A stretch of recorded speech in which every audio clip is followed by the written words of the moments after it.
Welcome, everyone. We are so excited to have you today.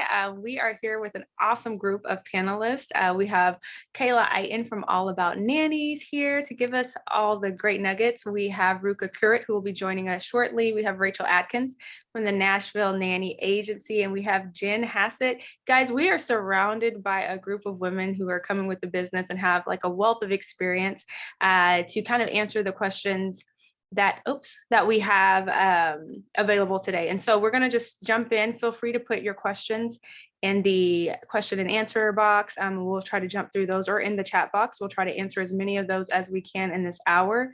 We've already had some that were submitted to us prior to the session, so we're going to start with a few of those. The first question that we had was, what was the strangest request that you have had for a placement search, and were you able and willing to accommodate that? Kayla, why don't you take that one? What was your strangest request? I haven't had a ton of really strange requests, but I think one that sticks out to me is I had a family that was just they had a long list of requirements. They wanted someone that could travel extensively. They wanted somebody that had a strong background in education, but also spoke French or Spanish and could host music classes and teach yoga lessons and all of these things. And we went on this like 6-month process for a search for them. And I finally had to sit down with them and be like, I need you to give me your top 2 like non-negotiables that we can work with, like narrow the list down, and we can do that. But it took a lot of back and forth because we went from, at one point I presented them a candidate that had a master's degree in education, like very strong educational background. And then they didn't like that she didn't have enough of a childcare background. And then we went back and forth so many times that I had to be pretty firm with them and like figure out what actually was most important. And then we were very successful in their search. That's awesome. Rachel, how about you? What was the strangest request that you've ever had for a placement? I really don't get a whole lot of strange ones, but similarly to Kayla, I would say, just a lot of unreasonable expectations of a candidate, whether it's, someone who was a Mandarin speaking and they want someone who can travel and who has all the flexibility in the world, and, just those kinds of things, but nothing too bizarre or weird. Well, that's a blessing. How about you, Jennifer? What would be the strangest request that you've had for a placement? So one that I didn't take on, they had a non-negotiable of wanting to be trilingual. And yeah, that one was not going to go. So I just politely declined them. But one that I've taken on, we actually had a family that had a questionnaire that they wanted their nanny to fill out. And in the questionnaire, they wanted like health records and to go to their doctor to get checked and all sorts of very detailed personal information. We didn't find out until after they started the search that they wanted the nannies to go through this questionnaire. So we had to essentially go back to step 1 and redo a whole consult with them and go over what we're able to do and what we're not able to do and what we find reasonable and what not. And if the family was willing to budge on some of this, then we would be happy to give it a try. One thing our agency has implemented in these situations that we find very helpful is we actually limit our search to 90 days. And so we won't do it with all families, because there's some families you get to 90 days and you're almost there, or they're making changes and we feel like we'll be successful. But for the families that we don't feel like we can help, at least we know we have 90 days, we're going to try our best, and at the end we get to say goodbye. And that has really helped just the morale on our team to not get to be in that point where you're just spinning your wheels and frustrated. So I'd suggest implementing that if it's something you're comfortable with, so that if you are going to take on a very challenging client, you know that you'll give it your all for a certain amount of time, and then you can move on and say goodbye. And unfortunately, we weren't able to help you. That's some great insight. I hope you guys took notes on that. That's really, really insightful. Ruka, welcome. Our question that we have right now is, Hi guys. What would be the strangest request that you've had for a placement search, and were you able to accommodate that? I think my strange, it was probably also the most difficult search for us, was a client who came in and asked for a Mandarin speaking nanny that played the violin and also went to one of the top 20 best schools in the country. That search took us about 7 months. it was a very hard search, but we found them a Mandarin speaking nanny who went to RISD and took courses at MIT. That was like the best that I can give them. And this is probably like one of the biggest placements I've ever made. And it's a nanny that we don't talk about too much, but she makes the most money I've ever seen a nanny make. So it depends on the client, as long as it's not ridiculous. Yeah, she makes like two, I think when we placed her, she was like 225. It was my biggest placement ever in my life, right? And like she made $225,000 a year, but it was a hard search. It was months and months, and I had to tap into like connections and friends and people who I knew in college. Like, do you guys know anyone? But they had to like settle on childcare experience. That person did not have any childcare experience. All they had was, I went to RISD, I took MIT classes, but they had no childcare experience, but she's still getting paid a ridiculous amount of money. Like, so it's setting up expectations, I believe, is really, really important. But I feel like I need to do the 90-day 90-day search. Like, that sounds amazing, because you do get some of these searches that just take so much of your energy. Yeah, with Heidi. that type of placement fee, I wouldn't have cut it off at 90 days. You know, if you have that type of placement fee, you know it's worth your time. You don't have to cut that off. You know, Yeah. like, I might keep going on that one too. Heidi asked a follow-up question to that asked, do you limit it to 90 days in your contract? Nope, I do not. Hmm. No, but what I do is after 60 days, we send out a templated email stating, and I do have multiple placement coordinators, so I'm able to transition it to a new person. And we say, you know, we've exhausted everything that we're at now. Here's what we've tried. Here's what we've suggested changes to make. At this point, we haven't been successful. So we are going to give it a new, fresh set of eyes, give it another 30 days, and we give them a warning in the 30 days. And then in that 30 days, the new placement coordinator, 2 weeks in, checks in again and says, here's my here's more suggestions. Can you help us? And it's more when they're not really receptive. Like, we need them to increase their pay rate. We need them to offer more hours, you know, more competitive benefits. Yeah. And if they're not receptive, then we can say, okay, you know, you're not, you know, pulling your end of the bargain here. Unfortunately, there's nothing we can do then. That's great. That's super great. We're going to move on to our next I like question. that, but I think it's something I would put in my application. Nope, sorry. Go ahead. Oh, no, I said I like that. I just think it's something I would definitely put in my contract. I can see my clients barking at me. Like, you didn't tell us you would do something like that. Mm-hmm. Yeah. That's it. I have a very low startup fee though. We only charge $250 for our registration fee. So because I have that low fee, the only thing they're out is that $250. And because we give them so many warnings and suggestions, I don't want it to be in our contract, because I don't want families that are invested in their search to feel like we're going to give up, because we don't give up on those families. If they're invested in their search and they're constantly making adjustments and changes and receptive and communicating, if they're interviewing nannies we're sending, absolutely, we'll go 6 months if we have to. But families that we send 3 nannies and they don't even give us feedback, they're not, you know, they're not being interactive in their search, those are the ones that we then will move them faster through the process. And we've never had, not once had a client argue with us or been upset about their fee that they lost in the beginning. What we do have is they come back and then say, well, what if we do this? Will you give us more time? Which ends up benefiting us, because then we're more successful. Great insight. Great insight. We're going to move ahead to our next question. A question that was submitted. I'm going to point this one towards Rachel. How do you deal with people who don't think the rules apply to them and get upset when you won't change an agency policy to suit them? We have this problem every once in a while where very entitled individuals become irate because they cannot get their way after they agreed to and signed off on our service terms and policies. These situations are very uncomfortable because my staff and I do not do well with being screamed at. We do not buckle to them and we hold firm, but it can be very upsetting to our entire day. I'd appreciate some tools to put into my business toolbox on what to say to them when this happens. Yikes. Whether it's a spouse, a toddler, or a client, first of all, don't take this personally. It says more about them than the service that you're providing if they are the ones yelling and screaming. I would say keep your emotions separated from the situation and, you know, look at the facts. Try to diffuse the person. You know, no one can fight or get mad at someone that is agreeing with them.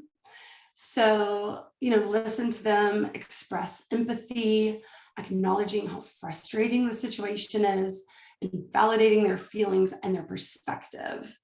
Because no one can fight or yell at someone who is agreeing with them. So, this might look like something like, I completely understand how frustrated you must be feeling. This is a really difficult situation, and I want to help make it better. Then I would repeat back to them what they are telling you, because usually whenever someone is yelling or really upset and angry and interrupting you, it's because they're not feeling heard. So sometimes repeating back what they're saying to you and saying, if I understand correctly, and repeating back to them what they've said. I would try to figure out what is it that they are really wanting. What is their, what is their end goal? Are they wanting you, is there something that you can do to make the situation better? Do they want an apology? Do they want a refund? Do they just want to vent? I would love to have the opportunity to make this situation right and find your family a replacement. I will make you all top priority, and I will begin reaching out to candidates as soon as we get off the phone. Let them know that you want to do everything in your power to make the situation right. And lastly, I would determine a resolution. Usually if they're seeking a refund of some kind, I will ask them to let me know what they think would be fair, and then give me a couple days to speak to my team. And, hopefully from there, we can come to a common ground solution. In my experience, the refund requested is never worth losing possible future clients on a bad review. So, I'll always consider either a partial refund or some way to kind of come to that middle ground. Thank you for that insight. I see that Jamie has put into the chat box that she does not allow clients to yell at their team. There have been times where we've had to say, gosh, I can tell you're really upset. I really want to help you, but I need you to speak to me with respect. Would it be better if we spoke later today? Which I think is very insightful. That actually speaks to a question that we had submitted that said, what are your boundaries? And where do your boundaries lie regarding client communication?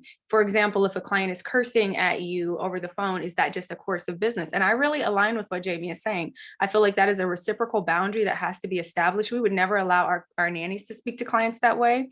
We would never advocate for our clients speaking to nannies that way. And I feel like we have to model that same type of respect. And so I totally agree. I literally line for line say what Jamie is saying in those situations. It sounds like you're really, really upset. I really want to help you.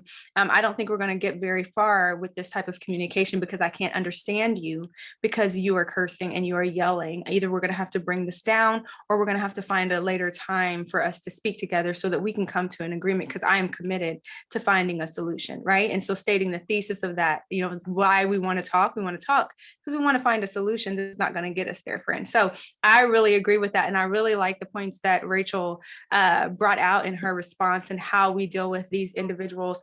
And what she said is very true. Oftentimes a small refund or a full refund or a partial refund may or may not be, that big of a deal when you think about the course of business long term. So I really, really value your insight there. We had a question that was submitted that said, how do you gently fire a client who has a messy or cluttered home? So we have these slight ones. And then how do you fire a client whose home literally looks like they hoard?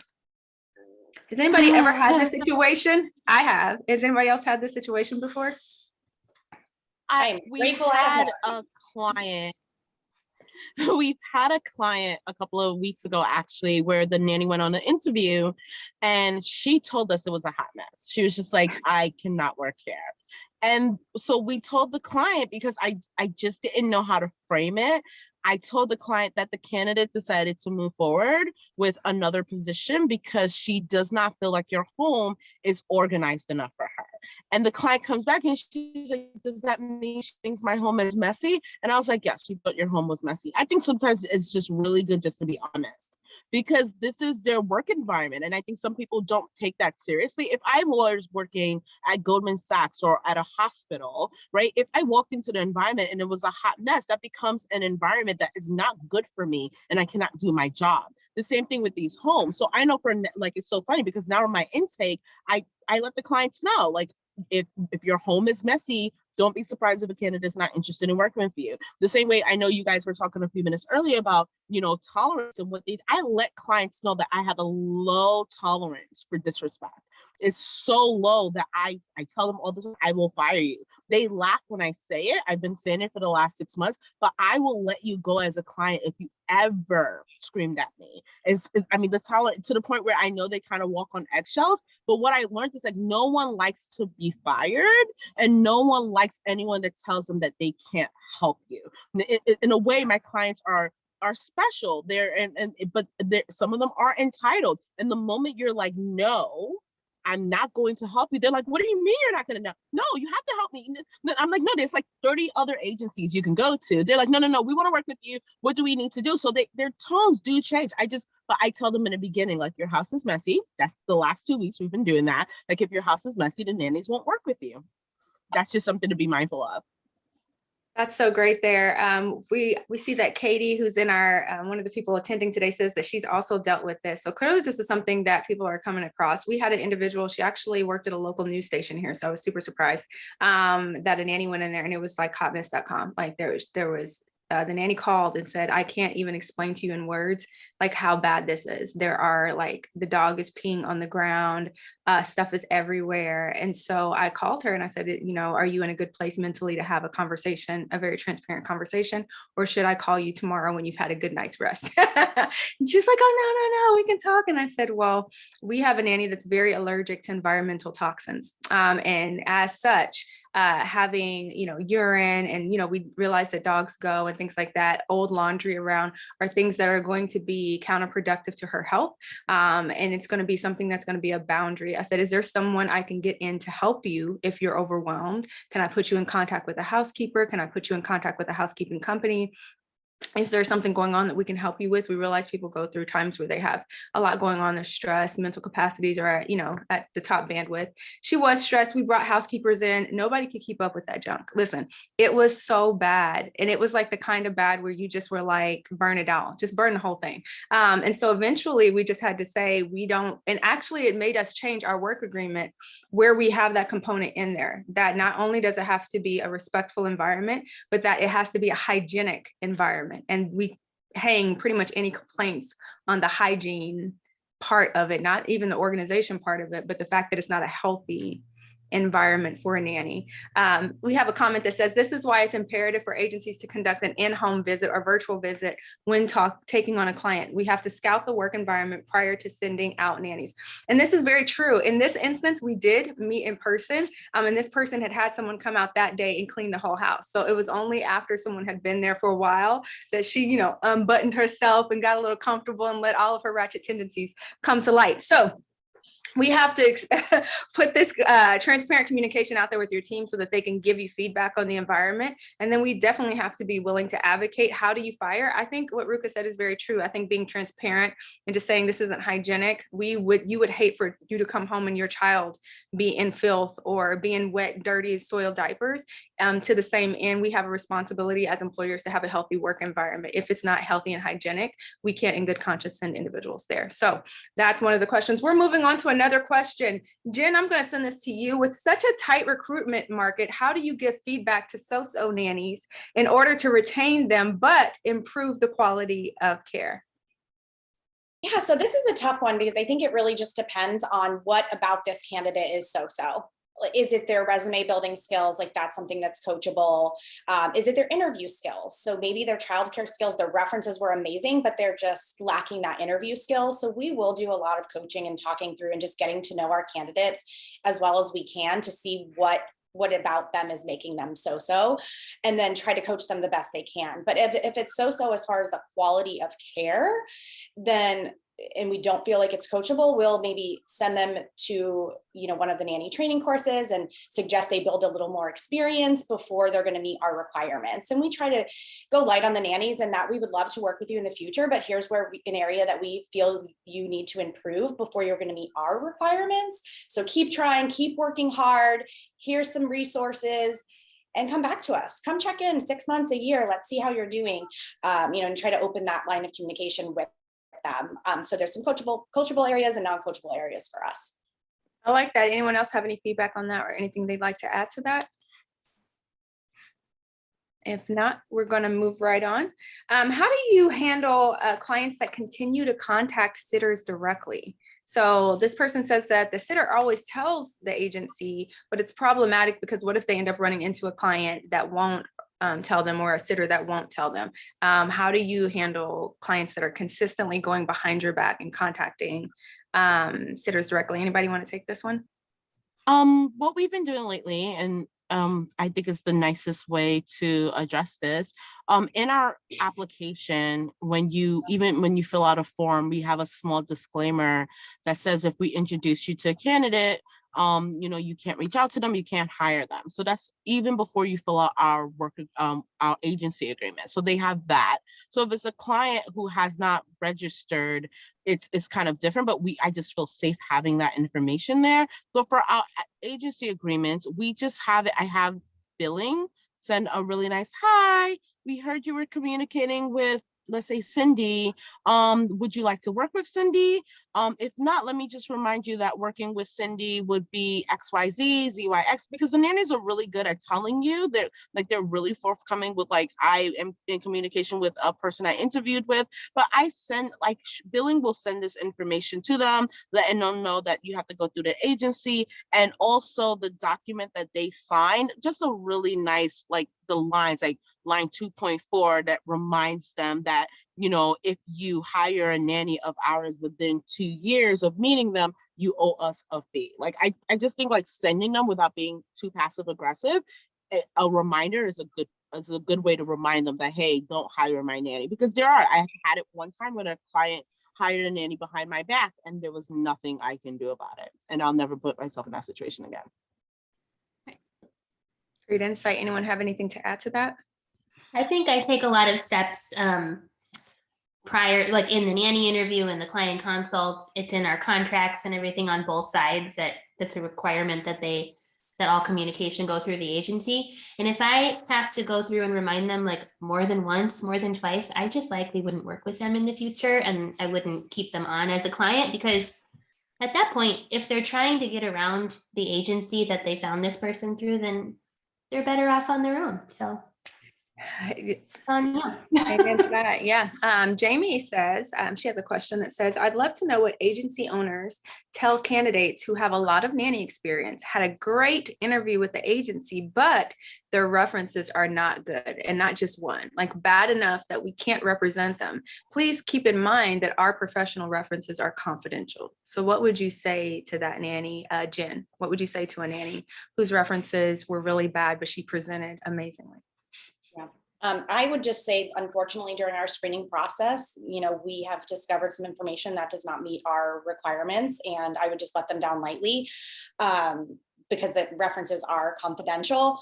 Typically, they could read between the lines. They know what they did, and if they interviewed well and they got that sense from you, you're interviewing well, everything's going well. You have nannies that will get very upset during this process, but we just keep it as professional and as simple and vague as possible. And since there's no negotiation, obviously you can interview amazingly, but references are really going to tell what they do on the job. And that's something that the only insight we have to how they are on the job are those references. So we take that, very seriously. I also think it really depends. I come from a world where I know nannies who have gotten, like, either let go or decided to leave their families, and these individuals are so angry that they'll refuse to give them a good reference. And I'll have it, like, our screen, the individuals that call the references will ask, like, did this person leave you on bad terms, and why? And we are very good at explaining that to the clients in the future, like, hey, this person, and most nannies will say, like, I told my boss that I wanted to make more money and they let me go.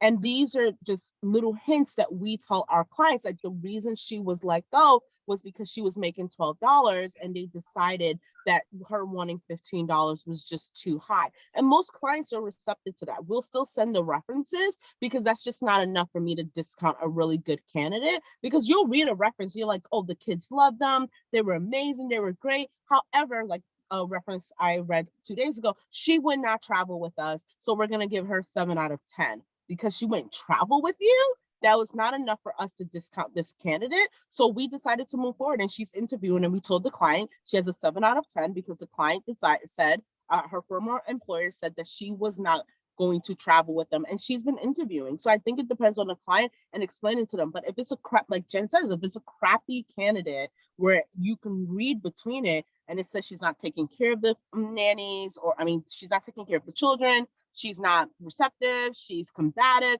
any of those things, we'll just tell them, like, during the process we found out information that doesn't make you a good fit for our families. That's it. I like that. So, to summarize, it seems like what they're saying is that we really want to just keep it professional. You don't have to give very specific information. Exactly like Jamie said, I really like that language as well. Just, during this process, we found some things that don't align with our core values or whatever, or don't align with our client preferences. We wish you all the best. And just remember not to be goaded into conversations that you feel like you need to disclose those things. You don't really have any responsibility to do so. How do you weed out fake references? So any telltale signs or red flags that tell you this is not a legit reference? I have one. Yeah. I'm a stickler for references. This is like my number one thing. I'm big on references. So couple things that I do for screening. I always I do a reverse search on white pages on the references, on their name. I do a social media search as much as I can on the candidates and the references. Like, I'll just peek at both of them on there. And then I think just kind of, I'll ask a question in a reference check that will kind of throw them off a little bit. Like, I'll purposely say something wrong, like, oh, it looks like you have 1 kid, when I know that they have 2 kids or something, and see if they correct me. That's a big one. But I actually had a situation with a nanny that in my researching of her references, found out that her one reference she was with this one family for 10 years. And so she only had 1 long-term reference. I was doing all my research on this, and I came across the fact that she actually is now married to this man. And she was employed by him at the beginning, but they are now together, and this was left out. She didn't mention this. He didn't mention this. No one said anything. So that was just an issue for me. And I ended up having to tell her that that's what I came across, because I told her if she had just told me that from the beginning, it would have been a very different conversation. But for me to find that out, and for both of them to be hiding that, was just like a major red flag for me. And she did not handle it well. So I have since changed. Like, I don't bring it up to people if I found anything out in the references. I keep it, to myself. But that was quite an issue. I would think so. Yes. Anybody else have any red flags?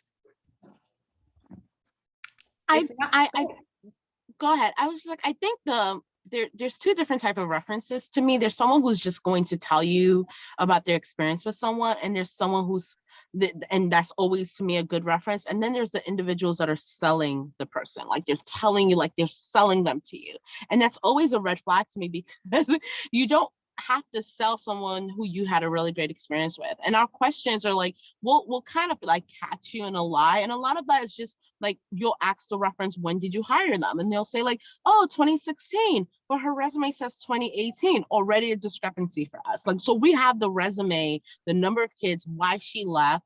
We no longer ask how much the nannies make, but we'll ask like, oh, so why did she leave you? The nanny will say, oh, the kids went to school, and they'll say, oh, we moved. And it's just little things that you get to like sit there and circle when you have information from the candidates themselves, because they never talk. For some strange reason, when you're lying about your reference, you don't talk to the person that you're getting your reference from, right?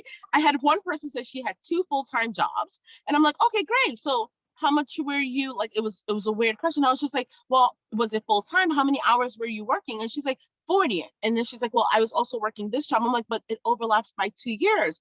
So were you working 80 hours a week? She's like, no, I wasn't working 80 hours a week. I was working 40. I'm like, oh, but you're okay. And then you'll just say, thank you so much for your time. And then you'll let them, but that's before I would just tell them like, your reference was a lie. your reference was. I'm better now, but I would tell them, especially in New York, because it's illegal to lie about your reference in New York. So I'll tell them your reference was a lie. I'll give you a warning. It's illegal to lie about your reference. Next time this happens, don't be surprised if someone reports you. Great insight. We have Jennifer Oates, who said asking references how old their kids were at the start of the placement, and at the end of the call, how old their kids are now. And if they get tripped up on the ages or the ages don't make sense, that tends to be a red flag. As a follow-up to references, someone submitted this, that a very qualified educationally and skill set wise nanny applied with our agency. Her first 3 references were amazing, but the last 2 references informed us that she had slept with their husbands. What would you do next? And I'm going to send this over to Jen. So I actually have had a similar situation like this. One of our nannies actually slept with her boss's friend at their house while she was working and got caught. Yes. So kind of crazy. Brings me back to that day. My palms are sweating thinking about it. It was so stressful. So for me, that would be an absolute deal breaker. I would never work for a nanny that would, even one reference says that, for me, that's just, I wouldn't be able to represent a nanny. And the reason being is because it's a judgment call, right? And it's a professionalism. We are professionals.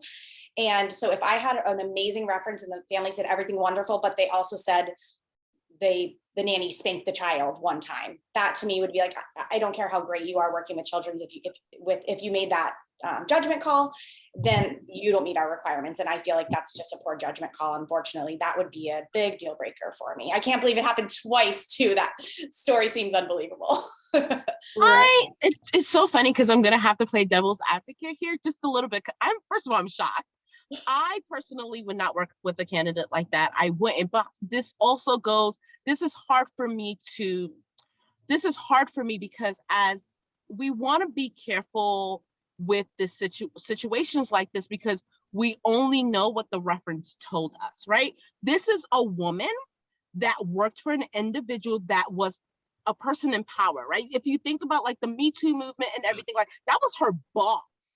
We don't know if it was, I will give you more money or I'll fire you. We don't know what happened. So I personally would want to get the heck out of Dodge with this situation, because we don't know if it was something she was forced to do because of her job. We don't know that. The twice is kind of bad, meaning she did it twice and she didn't use good judgment. But I really want to be very careful with how you approach something like that, because we don't know the full story. We just don't. I've heard stories like that where the girl was just like, my boss was going to fire me if I didn't sleep with him. And it's sad because, again, he should have known better, and it shouldn't be her fault that she can't get another job because the husband has thought behavior. Yeah, I can understand that viewpoint. I think, again, the 2 is kind of a thing for me.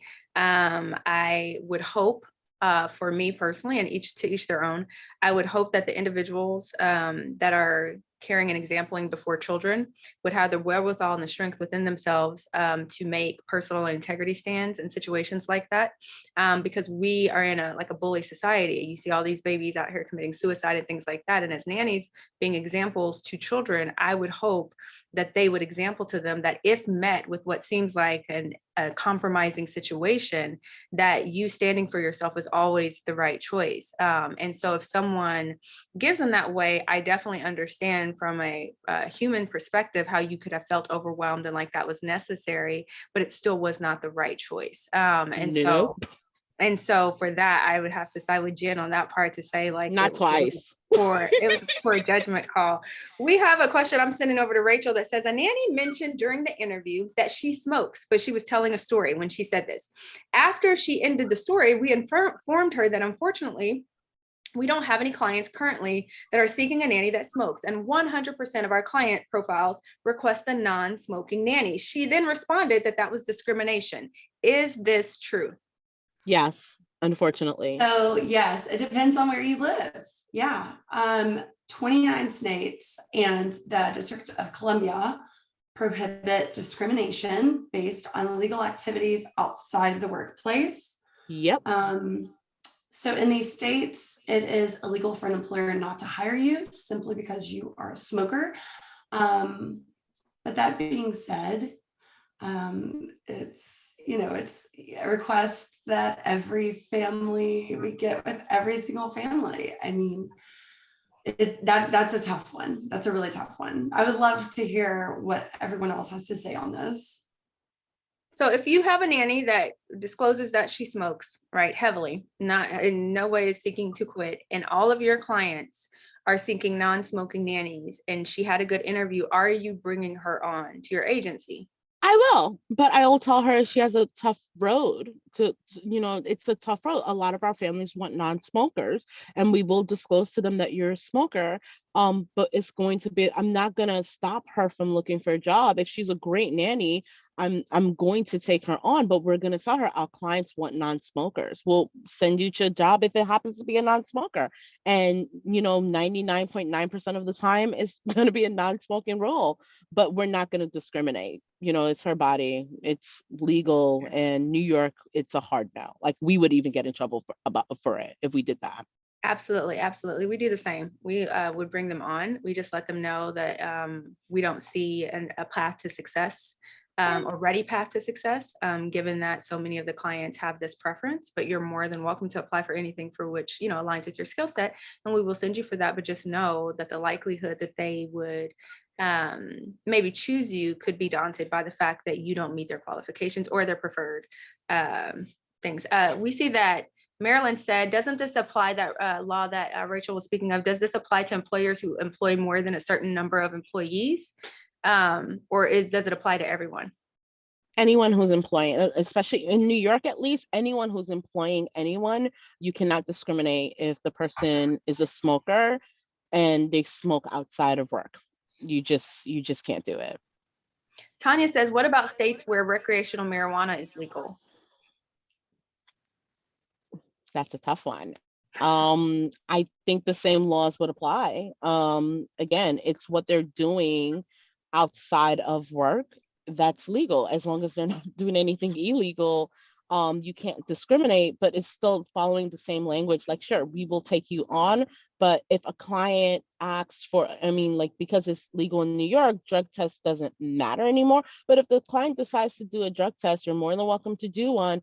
And they may use this to, not hire you. That's just something that you have to think about and be prepared for. Yeah. Any other insight on that? Do we all agree?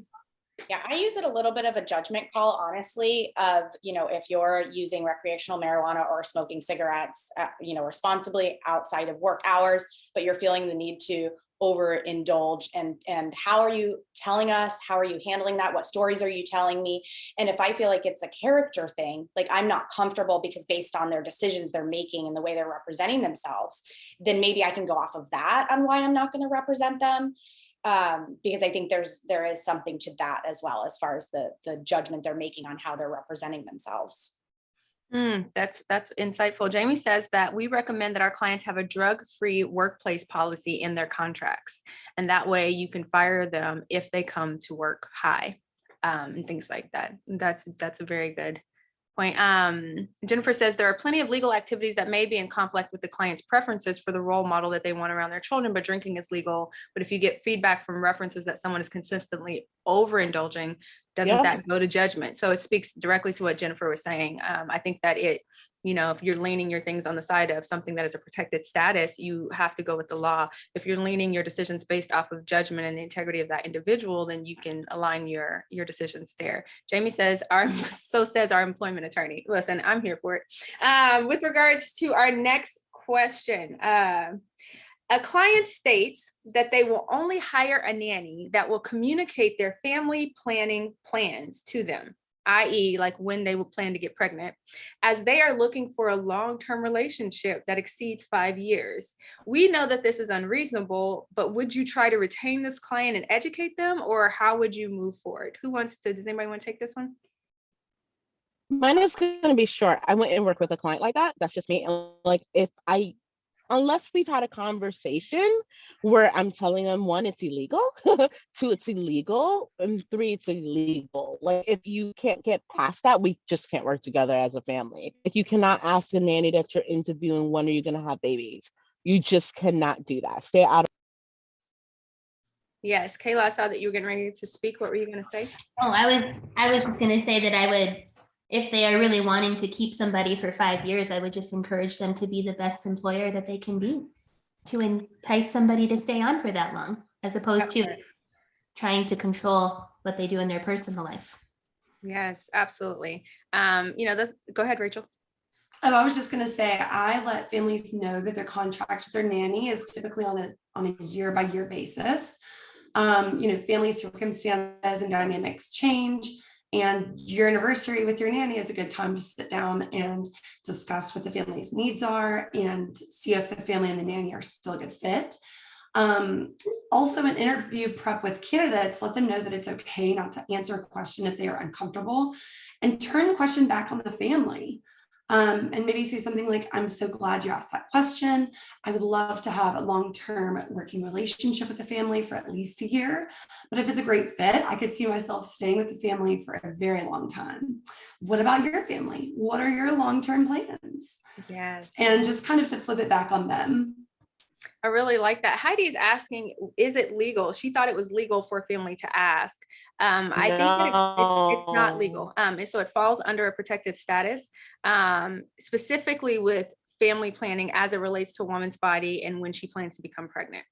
So actually it's not something, it's very illegal for them to ask in that specific vein. And so if you have someone trying to take agency over someone else's body and what grows within their body, they've kind of stepped over a very large boundary, my friend.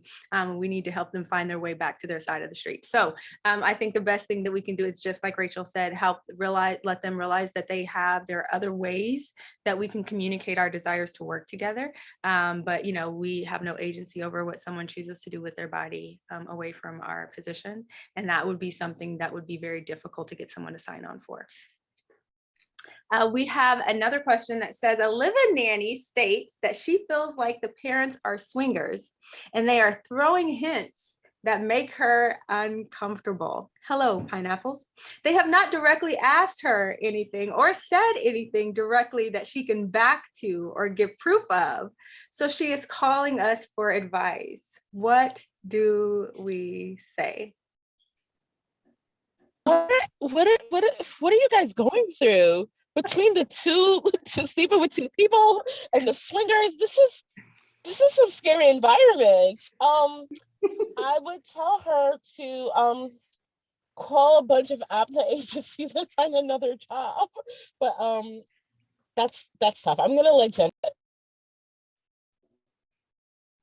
Anybody have any insight on that? What would you do? I would tell, if I got this call from a nanny, I would just say, listen, trust your gut. And be careful of making any accusations before anything actually happens. You don't want that, if you truly feel uncomfortable, leave the position, like no hesitation, don't feel like you have to live in an uncomfortable place, and then take really detailed notes if weird things start to happen. And then you'll always have that to come back on. But definitely, I mean, if you're uncomfortable, just time to go, time to leave. Yeah, absolutely. And I feel like this kind of falls in line even with live-in nannies who have called or who have given feedback that they are uncomfortable with how like parents are dressing when they're around them, or like in their downtime and dad's, walking around in his drawers or something, and how like those types of boundaries, because they weren't established well on the front end, can cause a little bit of gray areas or levels of, a lack of comfort. But I agree. I think we should be careful about throwing around titles when we don't have anything to back to it. At the end of the day, if you're uncomfortable with any position, you're more than welcome to leave for any reason that you deem to be viable within your own personhood, and we don't need to validate that. But before you go around labeling publicly someone, you should tread lightly on that, because if you don't have anything, and she specifically said in this question, there's nothing directly said to her, nothing that they can physically back to, nothing they've seen, it's just this feeling, and apparently pineapples. So live your best life. Clearly she's not trying to end up like the other lady. Oh, what does pineapples mean? Yeah, so I'm still it's a trying to whole figure thing. that out. You need to look that up. That's your homework on your downtime. You're gonna need to look that up. We're gonna roll back to the question we had previously. Heidi is asking, she said, I thought Bob said that it is legal for a family to ask regarding family planning and things like that, but not the agency. The same with religion, medications, health, and etc. So is it legal for a family to ask about family planning? I don't think so because they're employers. So Right. it's illegal for the employer to ask. And this is where that blurred line happens with, families and nannies. This is still a job. You're an employer. So there are rules that apply to you. And read up on that.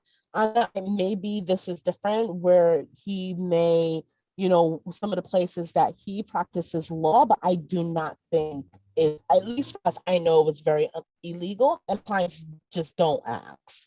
Hmm. I think what it falls under, from my understanding, and obviously seek out your own legal advice, but from my understanding of it, it actually falls under a pretty black and white category, which is gender. And I believe that's what's protected under, is it's just our gender as a female, and then it falls under the category of our body in that. So I think that's why this one is a pretty black and white one. And I think what I would recommend to a family is because I believe some states have more broad laws of you have to have so many employees and everything like that. But there's also just a moral thing here.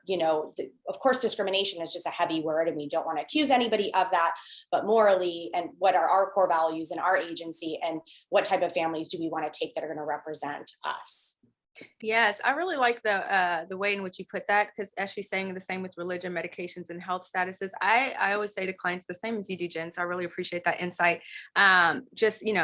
This is a two-way street. And so if someone is going to be, unless we're willing to give that information as well, are we willing to give our health status? Are we willing to give our medications? Are we willing to give our religion? Are we willing to give, like, if we've had any mental health issues, to make sure that that nanny has an informed decision? If we're not really willing to meet them reciprocally with that same level of disclosure, then you may want to consider how that could be seen as an overstep for an employee getting ready to come into your environment, and how overexposed they might feel with some of those issues that may or may not actually relate to their employment. And morally, you want to see how would that feel for them, and is that a great way to start an employment relationship with someone that you hope to retain for the next 2 to 3 to 4 years.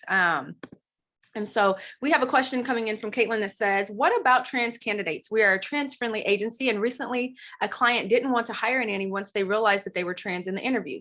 We let the client know that it was illegal to discriminate against the nanny based on gender and gender identity, but they wouldn't budge on the issue. Would you just tell the candidate it was for a different reason, or just finding it difficult to navigate this type of topic appropriately?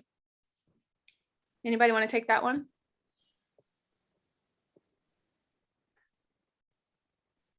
Yeah, I mean, I'm struggling with that because I'm not sure I'm comfortable with disclosing. If a family has a reason they're not hiring the nanny, my gut is to say I probably am not going to disclose all of those details. But in this situation, unfortunately, I'm sure that person has felt that discrimination. And there's also just the honesty in me that is an honest person. So I think I would really struggle, with that. I'm sure they've experienced it and it's going to be challenging, and they're probably going to read between the lines, even if you don't give them that complete honest answer. I might start with a conversation with the family and see, what they've told the candidate if they've gotten that far in the process, and what they're comfortable with me disclosing exactly. Mm-hmm. Also, but I also think it's just treating sorry, go ahead. No, go ahead, Rika. Oh no, I was gonna say, I think it's just treating every candidate the same. If the client has feedback, that feedback is for us, and we have that feedback. But what we tell the candidates that this is not the right fit for you. The family didn't want to move forward with you, and we'll just do our best to just find them the best fit for them. The same way, we have this fiduciary responsibility to our clients, we have one to the candidates also. And while we don't disclose the feedback to any of the candidates of why a client didn't move forward, I would just be, like our team would just be a little more sensitive, because we know that we're just going to have to find someone really special for this candidate, because they don't need to feel like they have to do anything differently because they're an amazing candidate that just happens to be trans. Yes, great insight. Thank you. Rachel, what were you going to say? Oh, well, I was just going to say, I mean, who was this? Caitlin. Mm-hmm. Caitlin said that they're a trans-friendly agency. And so to that, I would say like your vibe attracts, your vibe attracts your tribe. If there's something that you're truly passionate about, talk about it. Write blogs about employment discrimination, put it in your marketing materials, your family welcome packet. Don't be afraid to attract and repel clients. You're not Nutella. You cannot make everyone happy. So, during like a family onboarding, ask, what are some describing adjectives that you can tell me about your family? Tell me some things that are important to you. And hopefully that will come up. But I think if you're passionate about it, you should talk about it. And so, you're attracting or repelling your ideal candidate or your ideal client. Oh, that's so great. That's so great. And I think that's a really good step forward and something that we can all do to make sure that we're attracting the right people. I also, with regards to feedback, give feedback when someone can do something about it. Right. So if there's a point in which the nanny can make an adjustment to be better, or there's something that she can do, there's a learning component, then I give that feedback. I'm always going to give that feedback. But this person is not about to change, nor would I advocate for them changing who they are. If someone just, didn't like, your skin color, your gender, or anything, that's not something really you can change. So I'm not going to pass along information just for that to sit with you and hurt your personhood. Right. You can't change that. So I consider that like this, and we just part ways, and I just move them on to someone who will value them and celebrate everything that they are. We have another question that came in that was, when I ask people what their values are, many people reply with who they voted for. More and more people are sharing that they don't want someone who is gay because they might teach their kids early about gender, so forth and so on. We support gay rights and believe they should not be treated any differently. As a referral agency, what is the boundary? Do we just say we don't discriminate and they get who they get? Do we add a sign-on on our family app that they check off after reading that says we don't discriminate? Do we not accept clients that say that they don't want a gay nanny? SOS. So I think this is to Rachel, because you were just speaking about this. Why don't you take this one? Yeah, I mean, I think if this is something that you're really passionate about, make it known, talk about it, write blogs, put it in your marketing materials, put it in your family application, say, we don't discriminate based on any age, race, religion, and just put it out there. And then, it's not, like I said, you don't have to work with every single person that comes your way. And nor do you need to or want, you may not want to work with people like this. And I would, maybe refer them over to your least favorite competitor. And then during onboarding, instead of talking even about family values, because people feel so passionately sometimes about the religion or, whatever it is, maybe instead of using the word values, use the word adjectives. Use some adjectives to describe your family. And then that's kind of a good way to avoid that. That's really, really good. Someone countered with another question that said, would we even accept a client who is homophobic or transphobic? No. I mean, we should not as agencies be advocating for individuals who are doing things that are illegal or discriminating against people in ways, or discriminating, period. That's not something we should be advocating for. That should be a hard line. It should be an easy decision. And like Rachel spoke to, I feel like that's a whole message right there. Like, your vibe attracts your tribe. You should be, everything about you should say that you're a person that values other humans, that you stand for integrity, that you love everyone, that you're here to advocate for individuals getting wonderful employment and employers being wonderful employers. All of that stuff should be very, very transparent, and people should be able to know that on the front end. So when they engage you, they know exactly what they're getting into, so that they're not shell shocked or anything like that. We're moving on to another question before we close out that said, how would you politely approach a nanny about their social media and requesting that they put it on private? We don't want to stifle anyone's political voice or their haughty pics and dictate what's necessarily appropriate, but we do know clients who may pass judgment on a nanny who is in fact a great caregiver. Anybody want to speak to this? I would just say be very careful on this, because in some states it's actually illegal. So I would be very careful and look at the laws in your state.